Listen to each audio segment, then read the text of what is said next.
গোটা পৃথিবীতে এখন মুমিনের ঈমান নিয়ে খেলা হচ্ছে। মুমিনের ঈমানের অবস্থা নিয়ে এখন তারা তামাশা করতেছে গোটা পৃথিবী।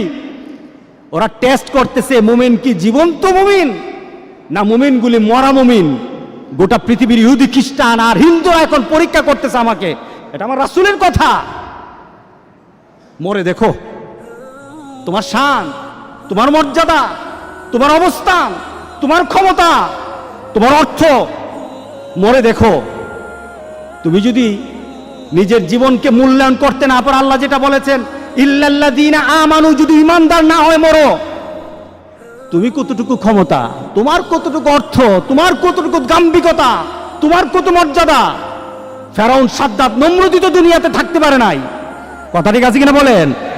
ফেরাউন, সাদ্দাত, নমরুদই তো দুনিয়াতে নাই। আছে নাকি? ফেরাউনের বাড়ি আছে, সাদ্দাতের বাড়ি আছে, সম্পদ ছিল কিনা বলেন?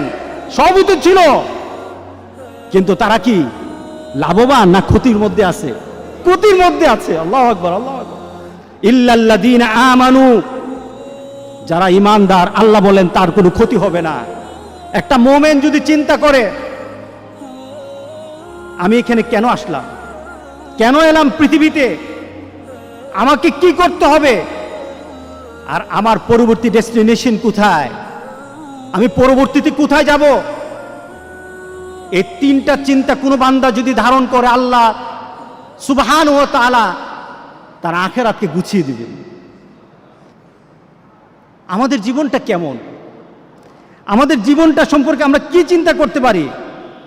কোনো ব্যক্তি হাতের মধ্যে বরফ নিল, বরফটা হাতে ধরে রাখলে সে যতক্ষণ পর্যন্ত বরফের দিকে তাকিয়ে থাকে, সে চিন্তা করে আমার ব্যবসা হবে, আমার হাতে বরফ আছে। বলেন তো দেখি বরফ কি থাকবে? হ্যাঁ, ধরে রাখুন তো বরফ, কতক্ষণ পর কি হবে? বরফ আর পাওয়া যাবে না, বরফ আর থাকবে না তার হাতে। মানুষের জীবনটা তেমন।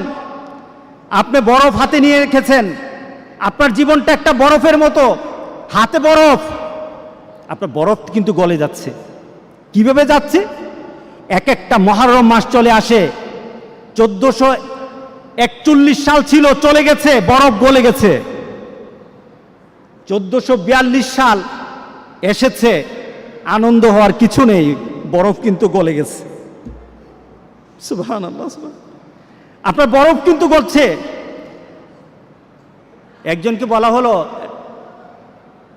যে আমাকে নোটিশ করে দিও, আমাকে জানিয়ে দিন। আল্লাহর কাছে বলল দাউদ আলাইহিস সালাম, রব্বুল আলামিন আমার শেষ মুহূর্তটা আমাকে জানিয়ে দিও, শেষ মুহূর্তটা আমাকে জানিয়ে দিও, আমার জীবনের শেষ মুহূর্তটা আমাকে একটু নোটিশ করে দিও। আজরাইল আলাইহিস সালাম উপস্থিত। কি ব্যাপার? আমি না বলেছিলাম যে আমাকে একটু জানানোর জন্য, আপনি কখন আসবেন, আমার জীবনের শেষ মুহূর্তটা জানানোর জন্য বলেছিলাম। কোনো জানানো আগে থেকে রিমাইন্ডিং ব্যতীত আমার কাছে চলে আসলেন, ব্যাপারটা কি? আজরাইল আলাইহিস সালাম বললেন কথা আছে। আপনার দাঁতের অবস্থা কি? নাই, একটা রিমাইন্ডিং। চোখের অবস্থা কি? আগের মতো দেখি না, আরেকটা রিমাইন্ডিং। আপনার শরীরের শক্তি কোথায়? হারিয়ে গেছে, আরেকটা রিমাইন্ডিং। কে বলেন দাড়িগুলি পেকে গেছে, তার মানে এই নয় তুমি আরো চিন্তা করতেই থাকবে, চলতেই থাকবো। আমার জীবনের গতি আছে, চলতে থাকবো, তা নয়, বরং তোমার প্রত্যেকটা জিনিসের মধ্যে নোটিশ করে করে জানানো হচ্ছে তোমার জীবন কিন্তু শেষের দিকে। এটাই তো আমাদের বৎসর গণনা, এটাই তো আমাদের জীবনের গণনা, এটাই তো আমার নতুন বৎসর আমাকে এই সংবাদ দেয়। এই নতুন বৎসর হয়তো তোমার জন্য আরেকটা বৎসরের সুসংবাদ নিয়ে আসবে, অথবা তোমার এই বৎসরটাই শেষ বৎসর। তোমার 1441 হিজরি ছিল অনেকের জন্য আবার আনন্দের বিষয়। কাদের জন্য আনন্দ? কে আনন্দ করতে পারবে? 1441 সালের মধ্যে যারা এসেছে, যারা ছিল, আজকে যারা নেই, তাদের মধ্যে কাদের আনন্দ? তাদেরই আনন্দ যারা আল্লাহ সুবহানাহু ওয়া তাআলার সেই কথার সাথে নিজেকে মিলিয়ে নিয়েছে। ওয়ালাস, সময়ের কসম, সময়ের কসম, দুনিয়ার পরিবর্তনের কসম, দুনিয়া যে পরিবর্তন হচ্ছে সময় দিয়ে, আল্লাহ সুবহানাহু ওয়া তাআলা ওই সময়ের কসম করে বলে আসরের সময়টা কখন বলেন তো দেখি? বেলার, দিনের শেষ বেলা, দিনের শেষ বেলা, ওই সময়টার নাম কি? এরপরে কি হয়? গুরুব, ডুবে যায়। এরপর কি হয়? মাগরিব। মাগরিব না? দেখুন আল্লাহ সুবহানাহু ওয়া তাআলা আসরের নামটা নিলেন সময়কে বলার জন্য, অর্থাৎ সময়টা তোমার এত কম, তোমার সময়টা এত কম, তুমি আসরের সময় মাত্র আছো, একটু পরে কিন্তু সূর্য ডুবে যাবে। তোমার জীবনটা আসরের মতো, একটু পরে কিন্তু তোমার মাগরিব চলে আসবে। অর্থাৎ তোমার জীবনের যে সূর্যটা আছে, সূর্যটা কিন্তু প্রান্তে চলে এসেছে। তুমি সব সময়, তোমার জন্ম থেকে তুমি জীবনের প্রান্তে আছো, ডুবে যাবে একটু পরে মাগরিব হয়ে যাবে। এটাই তোমার জীবন, ঠিক না? আসরের থেকে মাগরিব কতটুকু সময়? অল্প সময়। আল্লাহু আকবার, আল্লাহু আকবার, আল্লাহু আকবার। আল্লাহ কি তুলনা দিলেন বলে! এখন মিলিয়ে নেন, আপনার আমার জীবনকে এখন মিলাই। আল্লাহ বলছেন ইন্নাল ইনসানা লাফি খুসর। প্রত্যেকটি মানুষ, প্রত্যেকটি মানব, ইনসান বলা হয়েছে, হিউম্যান কাইন্ড, প্রত্যেকটি মানুষ আল্লাহ বলছেন ক্ষতিগ্রস্ত, সবাই ক্ষতির মধ্যে আছে। আমরা ক্ষতিতে আছি কিনা বলেন? গত বছর 1441 সাল যখন আসে, আপনার দেহের মধ্যে কিন্তু একটু শক্তি ছিল, ভালো অবস্থা ছিল। 41-এর মাঝেই বিশাল পরিবর্তন হয়ে গেল গোটা পৃথিবীর। একটা কষ্টদায়ক পরিবেশ আরম্ভ হয়ে গেল। যার সাথে কথা বলি শরীরটা ভালো না, আগে তো শরীরটা ভালো থাকতো, এখন যেন কেন ভালো না, খালি জ্বর উঠে, ঠিক না? আগে তো এত কাশি দিতাম না, এখন খালি কাশি দিলেই মনে করে যে আমার জীবনের অবস্থা এদিক ওদিক হয়ে গেছে। কথা ঠিক আছে কি না?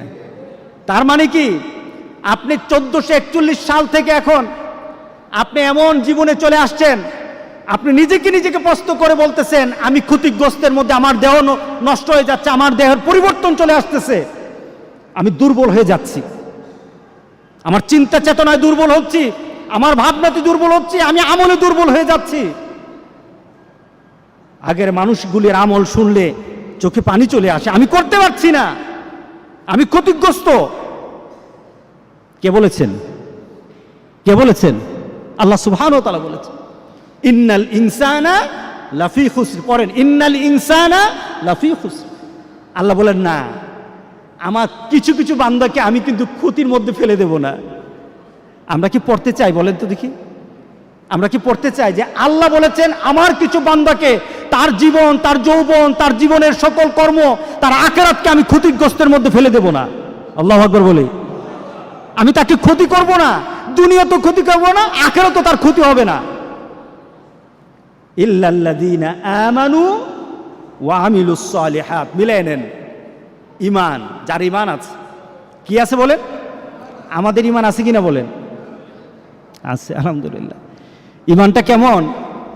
রাসূল সাল্লাল্লাহু আলাইহি সাল্লামের ঈমানের ব্যাপারে বললেন এমন একটা সময় আমার উম্মতরা পড়ে যাবে, আমার উম্মতরা এমন একটা সময় পড়ে যাবে, তখন হাতের মধ্যে জ্বলন্ত আগুন রাখা, জ্বলন্ত কয়লার আগুন রাখা সহজ হবে, কিন্তু আমার উম্মতগুলির ঈমান বাঁচানো তত কঠিন হয়ে যাবে। এটা সহজ, কিন্তু ঈমান বাঁচানো কঠিন। কে বলেন ঠিক আছে কিনা বলেন? আহা, নতুন নতুন ঘটনা, নতুন নতুন কথা। আমরা আমাদের বন্ধু বাঁচতে পারি না, আমরা আমাদের ভালোবাসা কিসের সাথে রাখবো সেটা আমরা ভাবতে পারি না। আমরা কিছু ঘটনা শুনলে আমাদের মধ্যে চেতনা সৃষ্টি হয় না। মনে করি আমার জায়গায় আমি আছি, অন্যের জায়গায় অন্য থাকবে। কঠিন। হাতে জ্বলন্ত কয়লা রাখা কঠিন, সহজ হবে। রাসূল বলেছেন ঈমান বাঁচানো কঠিন। আর এটার সময় এখন 1441 সাল চলে গেছে, ক্ষতি হবে না। 1442 সাল চলে যাবে, ক্ষতি হবে না। 1443 সালে সে থাকলে থাকুক, আমার ফয়সালা, আল্লাহর ফয়সালা। আল্লাহ বলেন আমার ফয়সালা হবে। কিন্তু তার মধ্যে যদি ঈমান থাকে তার কোনো ক্ষতি হবে না।